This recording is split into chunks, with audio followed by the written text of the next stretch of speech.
Welcome to the Salmon Runs YouTube. Enjoy the video. In this video, I will explain how to connect your DSi to the internet.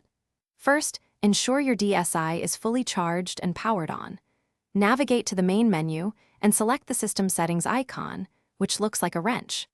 Before proceeding, confirm you have access to a compatible Wi-Fi network, as the DSi primarily supports older wireless standards like 802.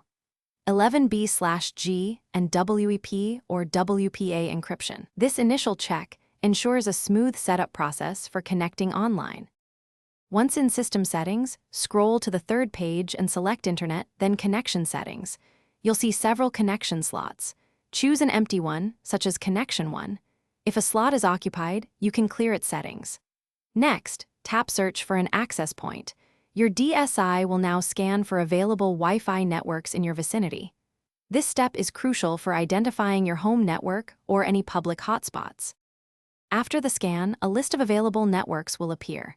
Select your desired network from this list. If your network is secured, you will see a padlock icon. Carefully enter your Wi-Fi password using the on-screen keyboard. Remember that passwords are case-sensitive.